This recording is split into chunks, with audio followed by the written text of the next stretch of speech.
Hello and welcome to Nationwide on the Nigerian Television Authority. I am Ronke Kolawole. President Muhammadu Buhari is in Dakar, Senegal, ahead of the 3rd International Forum on Peace and Security. State House correspondent Adamu Sambo reports that the president arrived in Leopold Sédar Senghor International Airport at about 8 o'clock local time. President Macky Sall of Senegal led a high-powered delegation to give the Nigerian leader a befitting reception on his first official visit to the West African country since coming to power. President Buhari is expected to join other African leaders at the Peace and Security Forum convened by President Macky Sall in collaboration with the African Union to discuss security-related challenges affecting the continent.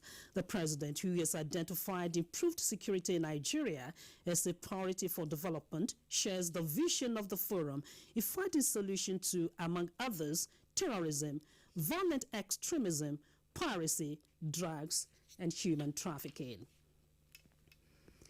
The two-day visit of ECOWAS institution by the chair of the Authority of Heads of State and Government, Madam Ellen Johnson Sirleaf, has ended.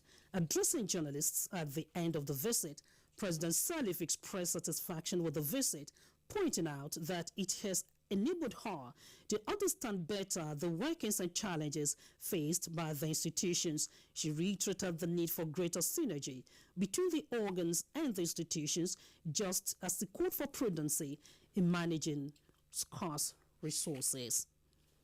Fully will enhance the financial stability of the institutions. So all of our commitments to go out there and make sure that these resources are mobilized in order that the work of the Commission can go on as it has done over these many years.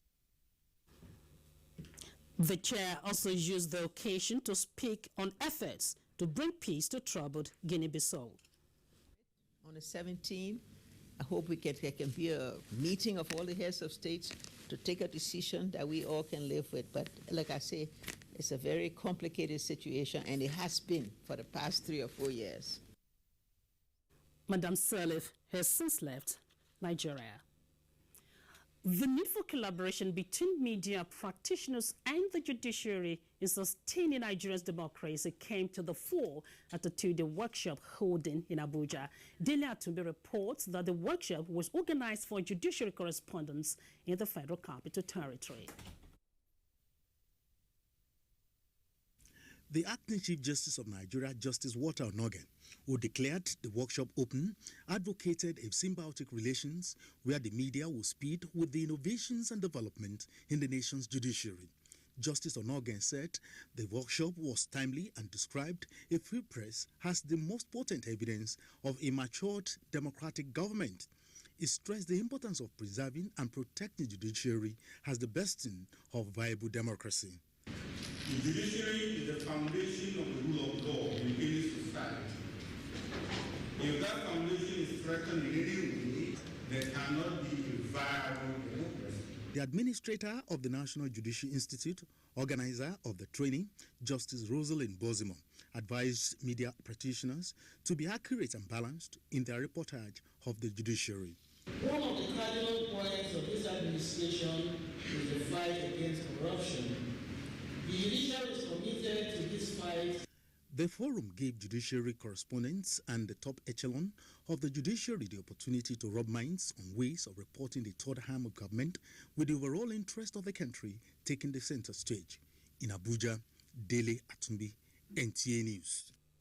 President Muhammadu Buhari has reiterated his administration's determination to use tourism as a vehicle to drive economic growth and wealth creation. The president stated this in a message to the Special Command performance as part of activities lined up for this year's Abuja Carnival, as reported by Anthony Forsin. President Muhammadu Buhari, while reaffirming the strategic role culture and tourism can play, assured that his administration will ensure that the sector is provided the enabling environment to thrive. President Muhammadu Buhari was represented by the Minister of Federal Capital Territory, Mohammed Musa Bello, at the Special Command performance. The issue of economic growth, which is the primary focus of this event, is one of the central issues of the change agenda of this administration. On his part, Information and Culture Minister Lai Mohammed amplified the role of the creative industry in an economy in recession. The creative industry is that low-hanging fruit that Nigeria can harness to actually come out of recession. Aside from performances by Nigerian groups, there was a special performance by a Nigerian group from the Korean Embassy. In Abuja, Anthony Forson, NTA News. Senate President Bukola Saraki has reaffirmed that no stone will be left unturned in ensuring that the Nigerian customs plays the pivotal role expected of it as a major contributor to the federal budget. He stated this at a public hearing on Customs and Exercise Management Act Repeal and Enactment Bill 2016. National Assembly correspondent Ifeanyi Izumba reports. The hearing is to help shape a law that will reinvent the customs service for efficiency and effectiveness as major revenue earner. Senate President Saraki pointed out that for the critical role of the service, the bill is one of their key agenda. Aside from revenue, customs plays a role also in our government economic policy. We're capable of funding at least 50% of our national budget. This should also be a critical department that should boost the non-oil revenue of government and fund infrastructural development. Central Bank of Nigeria, represented by the Acting Director, Trade and Exchange Development, is of the opinion that collection of public trade statistics be done by the National Bureau of Statistics instead of Nigerian Customs. We noted that some key stakeholders are excluded. For instance, we will require that the chairman of the board should be Minister of Finance and possibly include Accountant General of the Federation as a member of the board. Other contributions from stakeholders. Rather than auction it cheaply, and the goods will still find itself in the market. If the person has a layout of about 50 million on his cargo, and you're going to sell it for maybe 800,000, does it make sense? Government is not even making money out of it. That's why we say they should now go and look at that system and change the regime for anything that has to do with auction. It is expected that the hearing will give birth to opinions that will help build a more resilient custom and excise regime that will serve the country's need for a stronger economy, accountability, and transparency in money matters. From the National Assembly, Ifeanyi Izumba, NTA News. In other news, importation of vehicles into Nigeria through land borders have been banned by the federal government. The prohibition order covers all new and used vehicles. The ban is equal to a presidential directive restricting all vehicles imports to Nigeria's seaports only. The order takes effect from 1st January 2017. This is in a statement by Wale Adeniyi on behalf of the Nigerian Customs Service Controller General. The restriction follows that of rice through land borders since April 2016.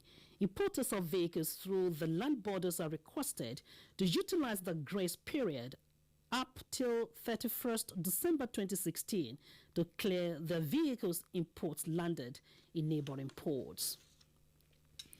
Meanwhile, the Nigerian Immigration Service says it is poised to support the ease of doing business in the country through process reforms and attitudinal change in officers of the service, leaders who have been tasked to eschew corruption and unethical practice. Controller General of the service, Mohammed Babadede, was speaking on the need for professionalism when he decorated newly promoted officers at the service headquarters in Abuja. Justin Bem Oye reports. 3,218 officers and men were promoted, including 13 Assistant Comptrollers General and 37 Comptrollers. Decorating these newly promoted in the presence of their spouses, families and friends, the Comptroller General of the service challenged every one of the officers to brace up and deal with the key issues of global migration crisis, implementation of strategic plan against terrorism, border security and internal monitoring.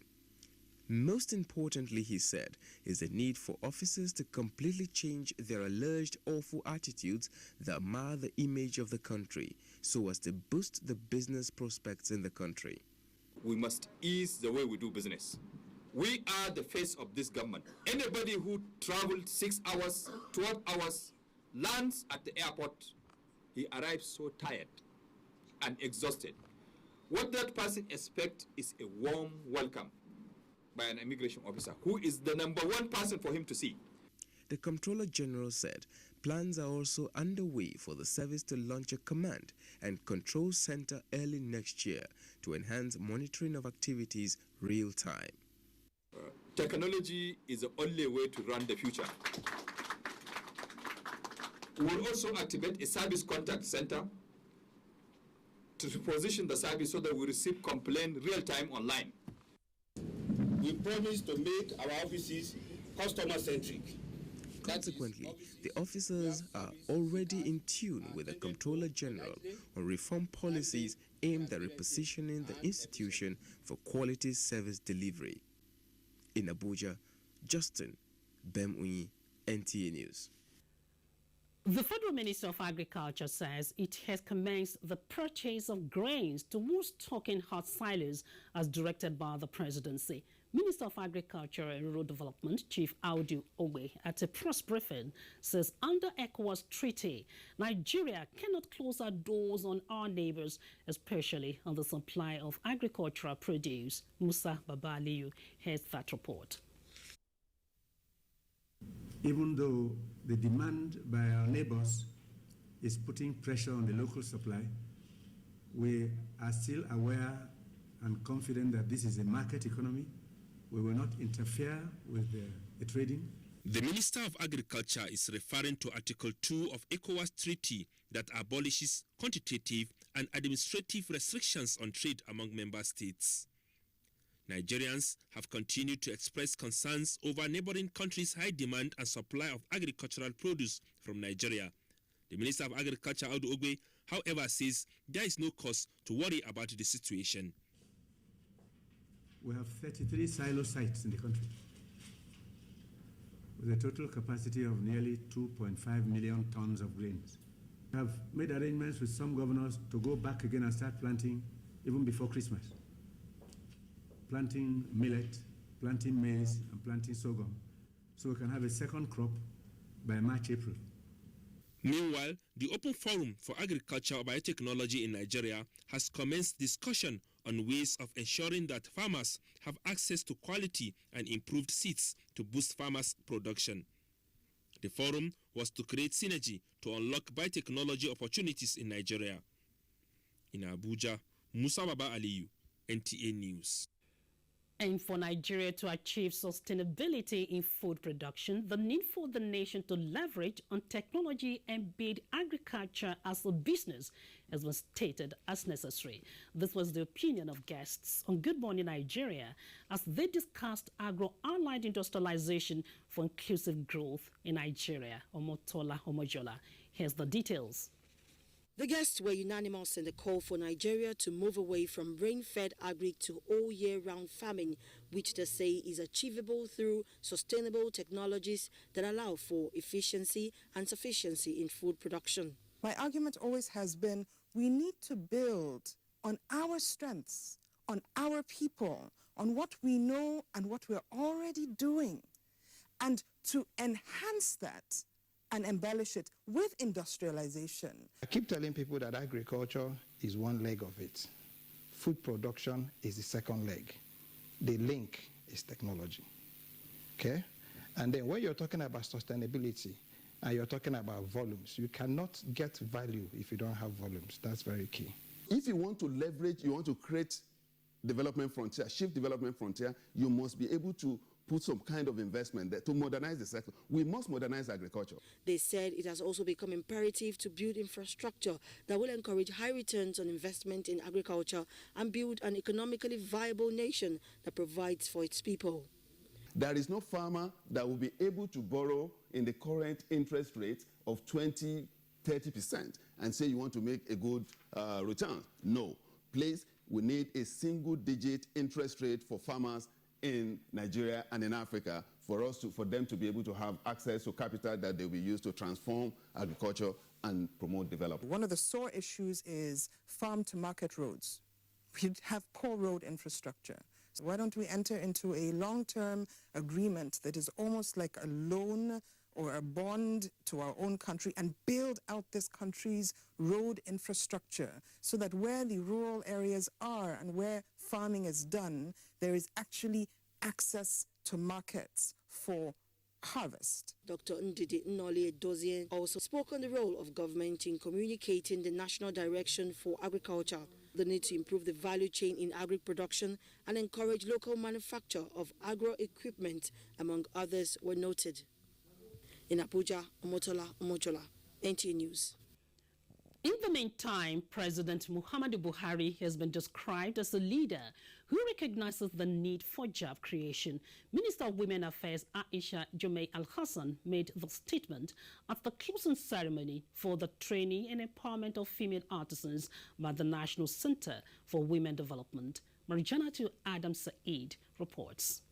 Women empowerment in Nigeria is an economic process that involves women as poverty reduction measure. Analysts say if women and girls who make up a huge proportion of the population of Nigeria's over 140 million citizens are adequately empowered, the huge unemployment of the country will be reduced and the economy boosted. The Minister of Women Affairs, who was represented, described the girls as Nigeria's asset that have the potential to turn the ailing economy around. Yes, well, the federal government, even in the Federal Ministry of Women Affairs, we're empowering women in different areas in different states. One of the beneficiaries, who was a law graduate of the Kogi State University, who was trained in plumbing, says there is no need to wait for a white-collar job. If you have a construction going anywhere, you find that there are a lot of women who are involved in the labor sector. They are like laborers. They take the mix and so on. We're constructing a story building. They are up there carrying mix sand, mix cement, and all that. But when they professionalize, like when we look at the training they have received now at this first level on masonry and tile laying, it makes them professional. It's interesting. Sometimes I wonder about how the plumbing system and piping system of the house is. So I just wanted to learn about it. So it's not about white-collar jobs. It's about finding something that brings you money and happiness at the same time. Certificates were presented to the 40 beneficiaries who were trained in tiling, plumbing, piping, generator and AC repairs in Abuja. Marijanatu Adam Said, NTA News. Federal High Court sentences drug traffickers. Vera has this and more in our Lagos Network Center. Hello, Vera. Thank you, Ronke. Good evening and welcome to Lagos. The Federal High Court sitting in Lagos has sentenced a 53-year-old man, Yinka Ogunshola, to a term of 2 years imprisonment for drug trafficking. He was arrested on the 11th of June with 600 grams of cannabis, popularly known as Indian hemp. The convict, Yinka Ogunshola, a tailor, was charged by the National Drug Law Enforcement Agency, NDLA, on a one-count charge for dealing in restricted narcotics. He was first arraigned on the 11th of June and had pleaded not guilty to the charge. However, at the resumed hearing, the accused requested to change his plea. Following his request, he was rearraigned and he pleaded guilty. The prosecutor, Jeremiah Aman, reviewed the first of the case and tendered several evidence, including a written statement of the accused, a request for scientific aid and drug analysis forms, which the court admitted as exhibits. In her judgment, Justice Oluremi Oguntoyinbo found the accused guilty as charged and accordingly convicted him to a term of 2 years imprisonment beginning from the date of his arrest. She also ordered the remnants of the drugs to be destroyed by the NDLA within 90 days if no appeal is filed against the judgment. The Diocesan Anglican Bishop on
Lizzie Ekwendu thanked the church for continuously caring for them.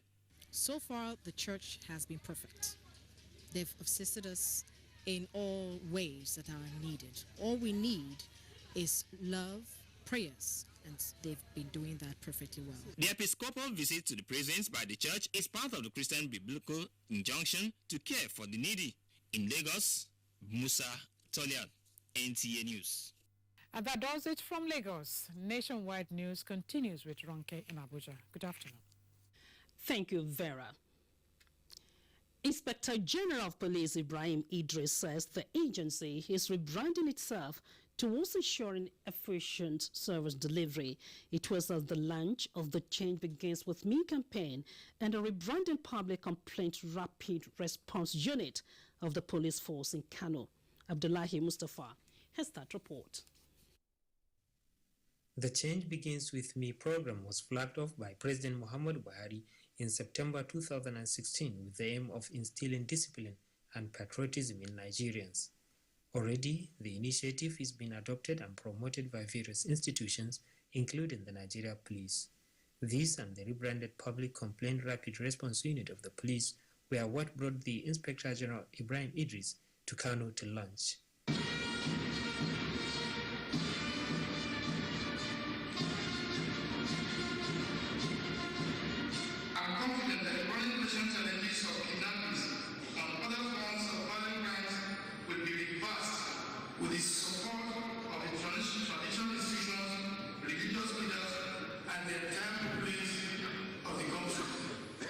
Mr. Idris said he is committed to ensuring that all officers and men of the police are adequately motivated towards discharging their constitutional responsibility.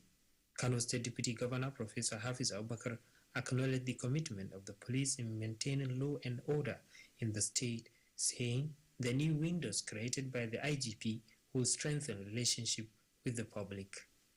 An elder statesman, Alhaji Yusuf Maitamasili, appealed to Nigerians to embrace the Change Begins With Me campaign in view of the numerous challenges it is designed to address. Earlier, Kano State Deputy Governor Professor Hafiz Abubakar handed over 25 patrol vans to the Inspector General of Police on behalf of Governor Abdullahi Umar Ganduji.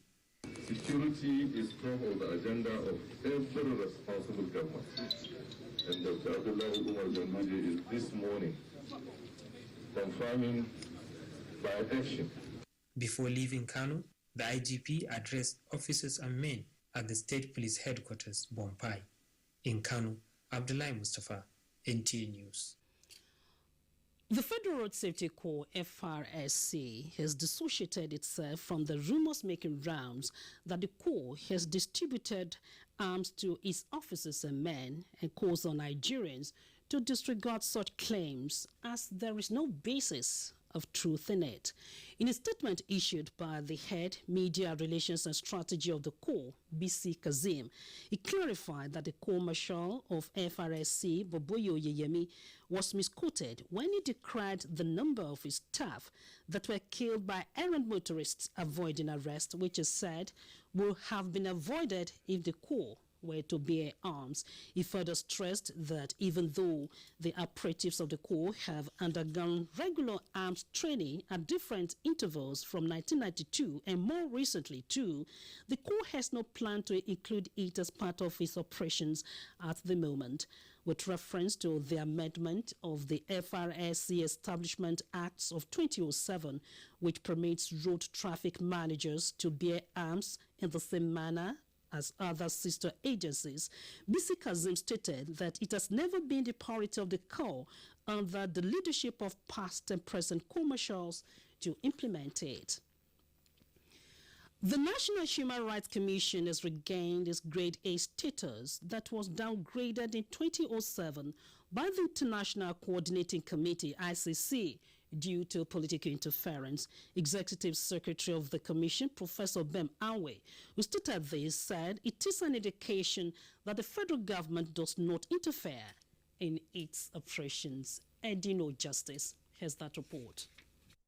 Professor Bem Awe said the new status has many implications for the country, some of which he listed are that Nigeria's implementation of promotion and protection of human rights are in compliance with international, regional, and national instruments. The National Human Rights Commission has been discharging its mandate and responsibilities in terms of human rights promotion, protection, and enforcement. I congratulate the Nigerian people. Let me also congratulate the President of the Federal Republic of Nigeria, because the government has not in any way interfered. Other side of the implications are requirements Nigeria must meet before the next accreditation. These borders on increased funding, review of statutory provisions for the appointment of governing council members.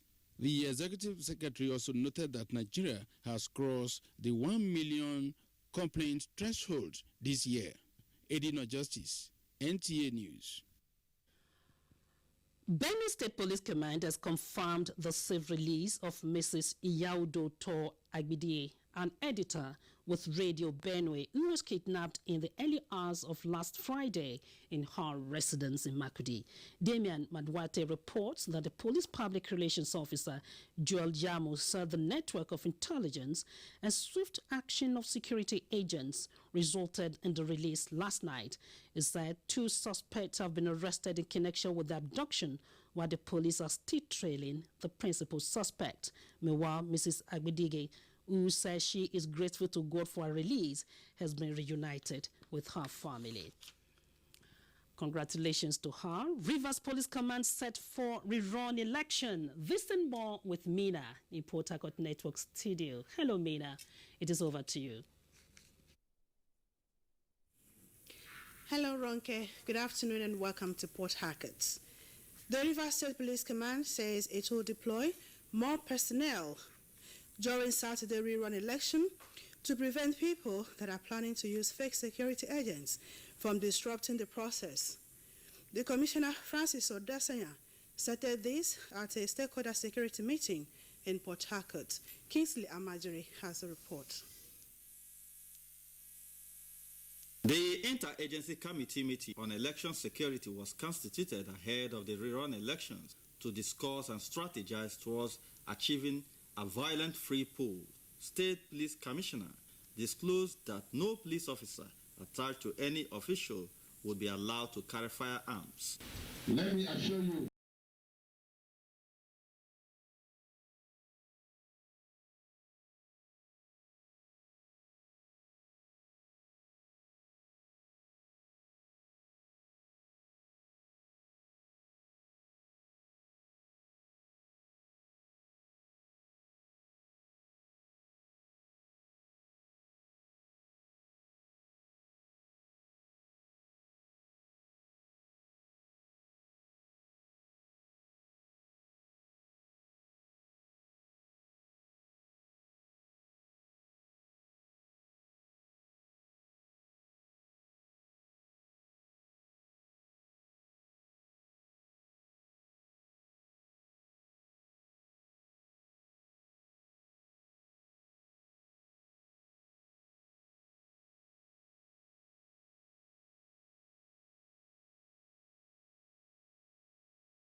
reconstruction as part of efforts to open up the state to prospective investors to boost the economy of the state.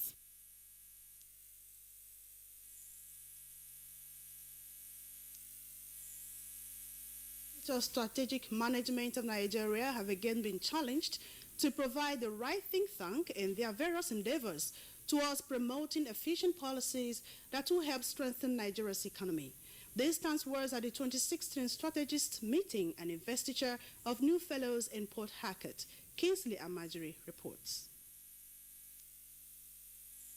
Effective social-political reengineering was the focus of the lecture delivered by Mapadero, canvassing for the restructuring of Nigeria's political system. Everything is subject to negotiation.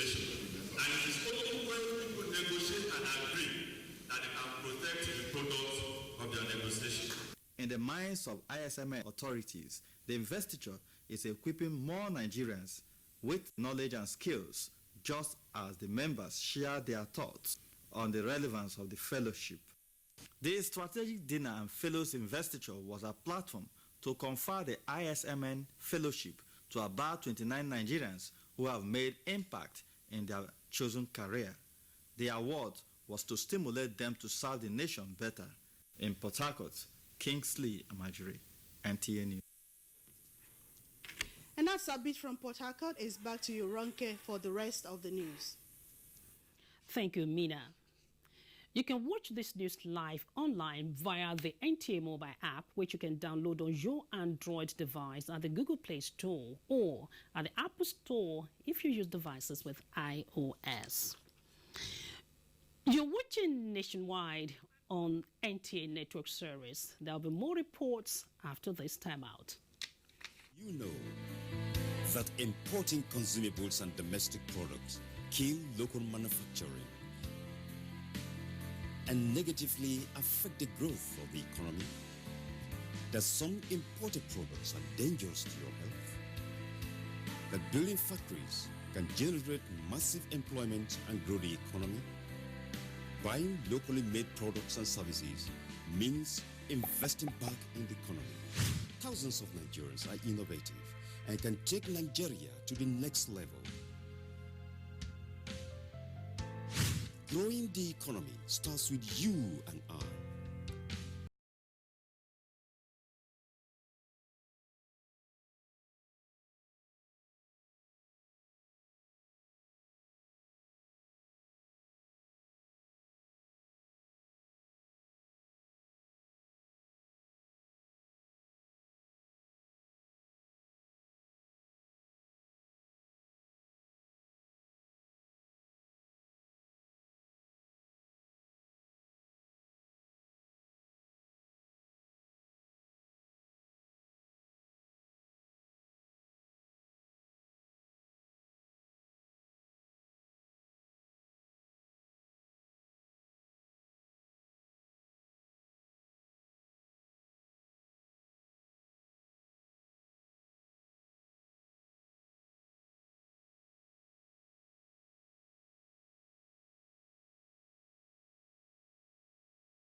NTA Network, International, and Star Times. I'm finished. Who finished you? Over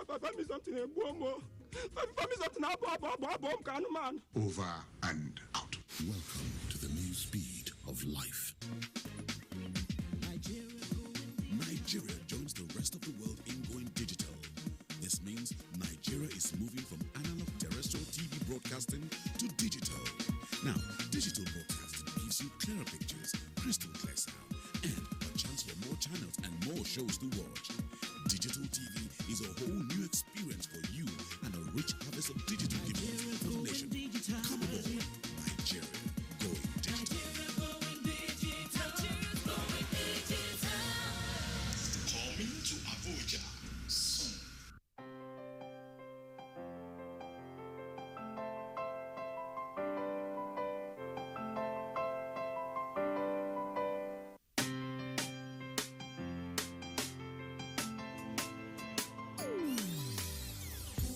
Hear the call of change. Stand up, Nigeria. Change is here and it's going to stay. Change begins with you. Oh yeah, make we go. Go to so let the change begin from within. Look at you, Ogerola. Change begins with you and me. Change begins with me. Change begins with me. Change begins with me. Glad you're still watching Nationwide on NTA network service. Restoration of peace and normalcy in key oil-producing regions like Nigeria's Niger Delta will better position exporting countries to reap the benefits of a rebouncing oil market. Secretary General Organization of Petroleum Exporting Countries, OPEC, Dr. Mohamed Sanusi Barkindo, stated this position in an exclusive interview with NTA's energy correspondent Hawa Salihu Adama in Vienna, where he commended President Muhammadu Buhari's role when the politics of oil almost took the better of the rebalancing process. Following happenings in the global oil industry since 2014, member nations of the Organization of Petroleum Exporting Countries, aside reduced revenues, have also experienced severe contractions in investments, which, left unresolved, threatens future supplies.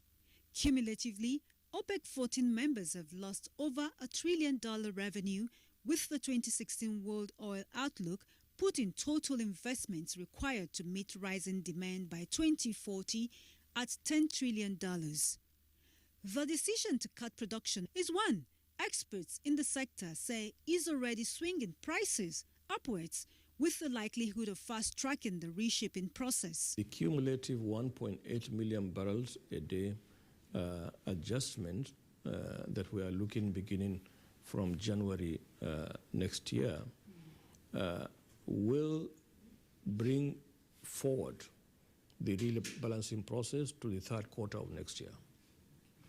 If OPEC had just taken this decision on its own, probably the rebalancing process would slip into 2018. OPEC boss and Nigeria's Mohamed Sanusi Barkindo, whose diplomatic shuttle across OPEC and non-OPEC producers culminated in the August Accord and subsequent implementation, attributes success to home support.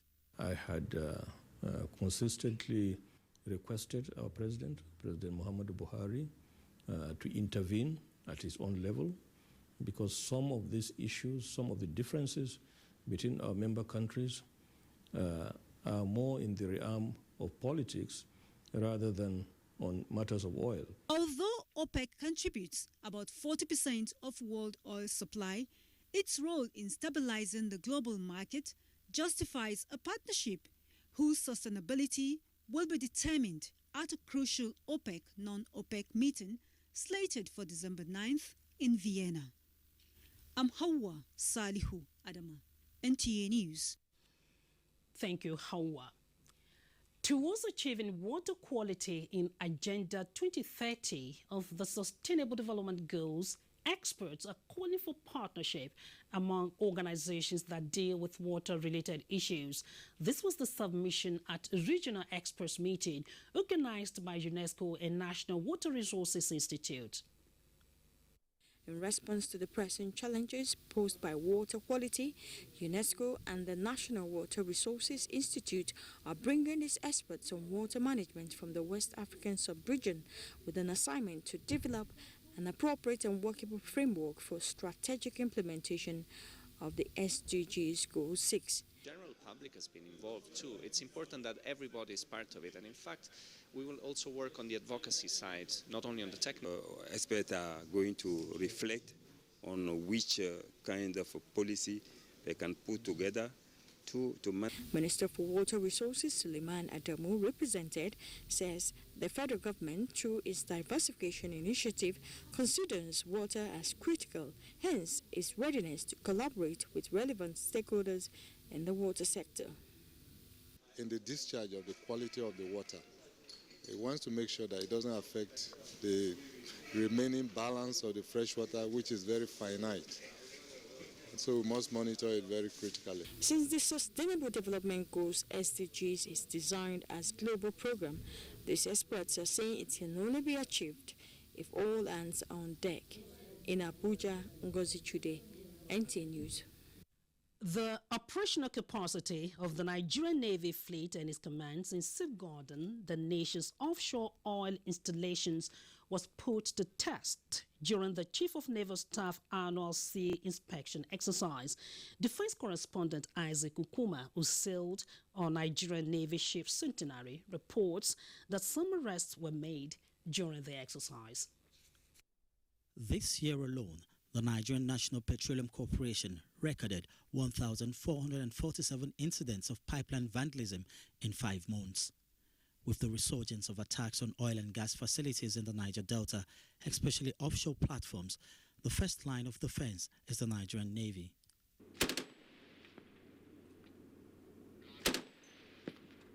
The annual Chief of Naval Staff Sea exercise therefore provides a platform to evaluate combat readiness of its personnel and vessels in securing all national assets from the deep sea to shallow waters. Indiscriminate attacks on shipping were witnessed well into the first quarter of the year. The Nigerian Navy responded by constituting a task force to mount anti-piracy special operation, Operation Sareteku, which was instantly successful and has to be extended for initial month into a third flag of 9 cumulative months. You've been able to see the critical oil and gas infrastructure we have at sea there, which needs to be protected. You can only protect that by maintaining presence out there. We've been able to note what shortcomings that we have.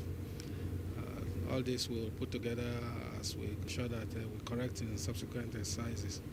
The exercise, which was conducted in 2 phases, laced with simulations of tactical maneuvers and anti-piracy patrols, paid off with the arrest of 2 persons transporting barges suspected to be carrying stolen crude and handed over to the EFCC.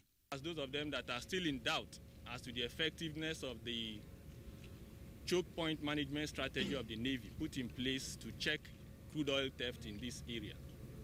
These 2 badges are testimony to the resolve of the Chief of Naval Staff and the Navy to see that crude oil theft is brought to zero in this area of responsibility. Despite the challenges, the Navy is promising effective policing of the maritime environment within Nigerian territorial waters and the Gulf of Guinea. After sailing 156 nautical miles, this point, the Chevron oil facility at Agbami, marks the climax of the Chief of Naval Staff annual sea inspection for 2016, codenamed Exercise Eagle Eye. Isaac Nkuma, NTA News. Thank you, Isaac. Understanding structural drawings for building and regular supervision of construction sites is the focus of a 3-day workshop for civil engineers and allied professionals holding in Abuja. Science correspondent Kirian Umayu reports that the forum provided a common ground for professionals in the construction industry to assess and synergize their various inputs at a construction site. Participants deliberated on various aspects of building with emphasis on the latest development in building technology, civil and structural engineering analysis, soil investigative test before commencement of any construction work, bridge analysis, design and assessment. Natural and material factors are also being addressed as key elements in any construction business. The architects, the quantity surveyors, the builder, and the structural engineers have to synergize. But the main man that knows what it is that can cause that building to collapse is the structural engineer. What are the major reasons for building collapse in Nigeria? The building is supposed to carry load, and therefore there must be strength of the structures to be able to carry the load. So if it's not well designed, it's not adequate, it can collapse. That is one source. Second source is that during the construction, there are some maturity level for all these materials. When we do concrete is supposed to be for 28 days before it can carry its maximum strength.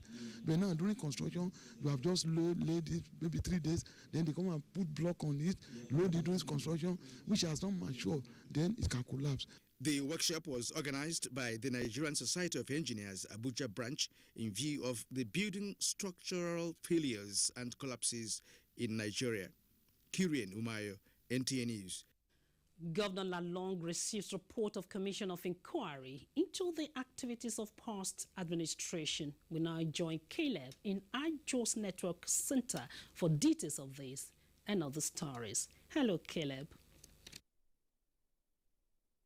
Hello, Renke. Welcome to JOS. Governor Simon Lalong has assured people of Plateau State that the recommendations of the Justice Stephen Ada-led Commission of Inquiry into activities of the past administration will be fully implemented. The governor gave this assurance when he received the report of the commission submitted to him at Government House, Little Refuge, JOS. Paul Dama reports. 4 months ago, Governor Simon Lalong inaugurated a 6-man commission of inquiry headed by Justice Stephen Ada with the mandate to probe the activities of government between May 29, 2007 to May 28, 2015. The governor says establishing the commission was an attempt to get things right and avoid the mistakes of previous administrations. In line with his policy of delivering good governance, the governor said his administration will ensure that the commonwealth of the people is equitably distributed and accounted for. The commission was not established as a witch-hunt committee for persecution of perceived opponents, but as a committee for stewardship and accountability. I am sure all who have appeared before the commission have realized that the principles of fair hearing, equality before the law, and all that pertains to the fundamental rights of persons were adhered to in the course of the proceedings. Chairman of the commission, Justice Stephen Ada, informed the governor that within the period the commission sat, a total of 117 memoranda were submitted, held public hearing for 35 days, where 195 witnesses took oath before members of the commission and gave evidence, while 181 exhibits were admitted in evidence.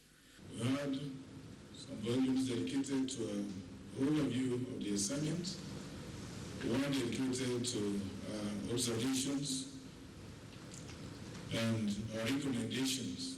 The report of the commission, which is in 15 volumes, will be studied by government and a white paper issued. In JOS, Paul Dama, NTA News. Life. Well, we have to bring Nationwide to an end now to enable us join the closing ceremony of the 2016